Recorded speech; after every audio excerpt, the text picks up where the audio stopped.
Soham El Wardini, première adjointe au maire de Dakar, est engagée dans le combat pour la libération de Khalifa Sall. Yerim Post l'a rencontré pour recueillir ses impressions.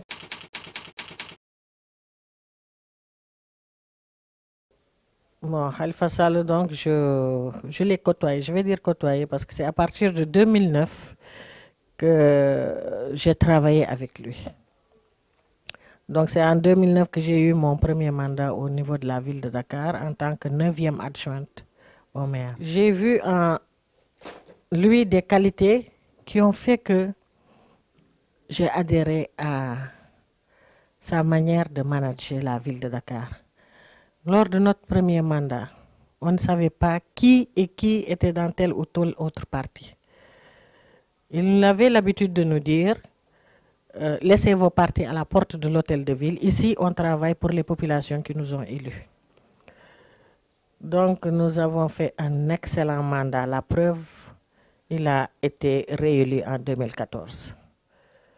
Moi, je suis de l'AFP, donc je ne suis pas du Parti socialiste. Mais nous avons travaillé dans une parfaite symbiose. Ce fait que cet homme vraiment, je ne cesserai de le dire, je ne vois pas ce qui pourrait me séparer de Khalifa Sall. Ce sont toutes ces femmes qui sont autour de lui, que ce soit des femmes de son parti ou des femmes d'autres partis politiques, qui ont vu les qualités que j'ai citées dans la première question.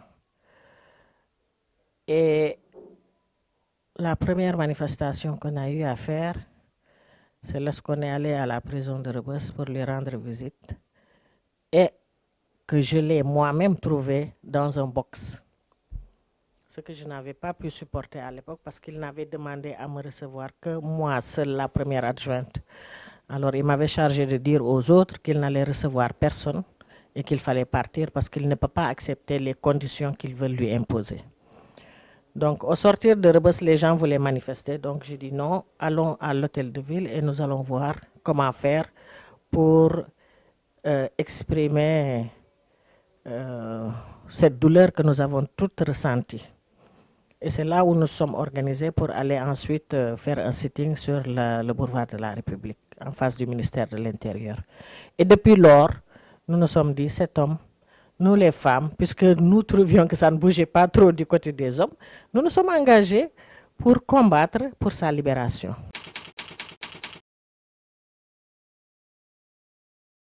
Tout ce qui est possible de faire, nous le ferons pour arriver à obtenir sa libération.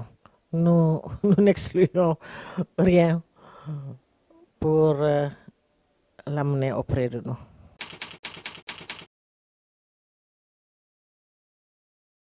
Est-ce sa stratégie de défense? Ça, c'est juste une façon de répondre à une question qu'on lui avait posée.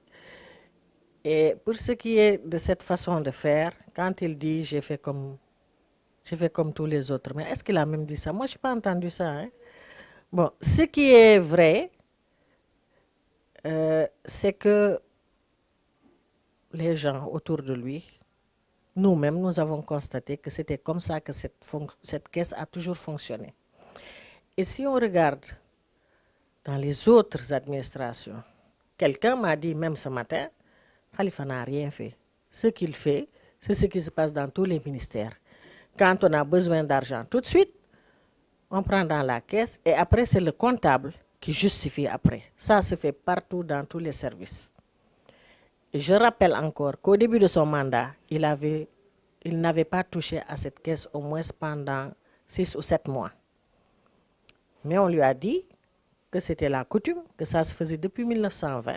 Et El Hadj Diouf, maître El Hadj Diouf, le rappelle souvent que c'est une coutume, hein, que ça a toujours existé. N'oubliez pas que Dakar, c'était la capitale de l'AOF et que ces fonds politiques servaient pour des besoins urgents. On ne pouvait pas attendre la procédure pour retirer l'argent. Et moi, je dis encore que cet argent que le percepteur donne au gérant de la caisse, qu'il ne donne pas à Khalifa Sall, mais au gérant de la caisse, s'il le donne régulièrement chaque mois et qu'il trouve que les justificatifs que ce gérant lui donne sont bons, je ne vois pas pourquoi on peut lui reprocher cet argent-là. Ça, vraiment, c'est incompréhensible. Parce que quelque chose qui est interdit, pourquoi le percepteur peut le renouveler tous les mois, peut le renouveler pendant des années, et personne n'a rien dit jusqu'à l'arrivée de Khalifa Sall? C'est quand même étonnant.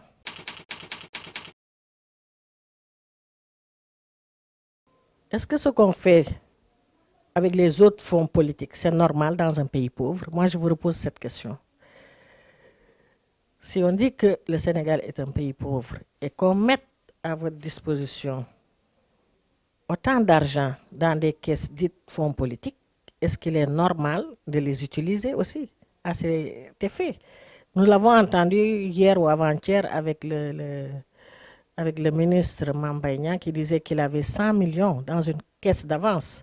Moi, à ma connaissance, une caisse d'avance, ça va de 3 à 5 millions. 100 millions dans une caisse d'avance, pour faire quoi?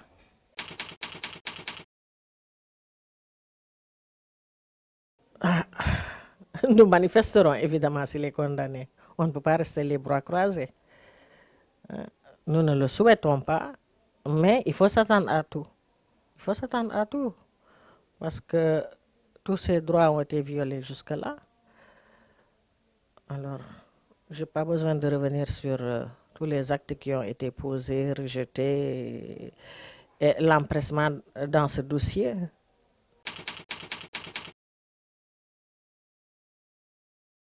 J'ai des doutes parce que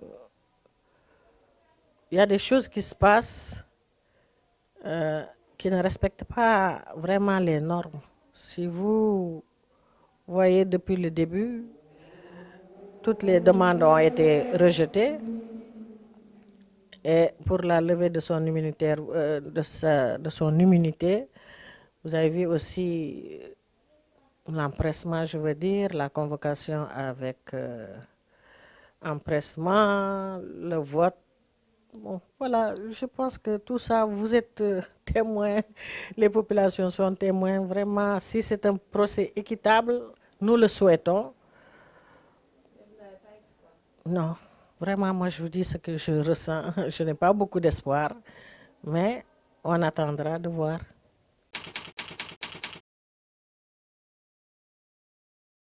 S'il est condamné, vous savez ce qui va suivre. Quelqu'un a fait un lapsus avant-hier en disant s'il n'est pas condamné, il reprendra sa mairie. Il ne l'a pas encore perdu. Il est encore maire de Dakar. Et Khalifa Sall, à partir de Rebeuss, gère tous les grands dossiers, tous les grands projets de la ville de Dakar.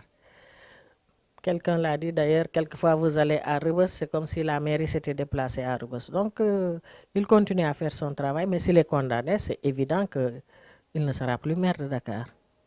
Ils vont peut-être organiser d'autres élections ou bien un coup de force pour mettre une délégation spéciale. Tout ça, on attend de voir.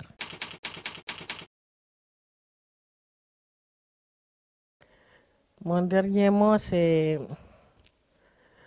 de faire appel à la justice de mon pays pour qu'il y ait un procès équitable.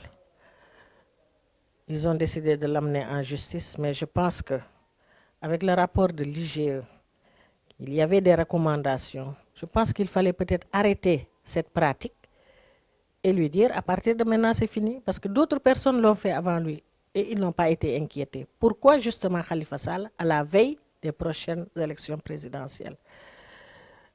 Khalifa est de Benno Bokk Yakaar, nous tous nous sommes de Benno Bokk Yakaar, et je pense qu'on aurait pu faire cette remarque et appliquer peut-être la recommandation de l'IGE, revoir le fonctionnement, la création de cette caisse. Je rappelle aussi que cette caisse n'a pas été créée par Khalifa Sall.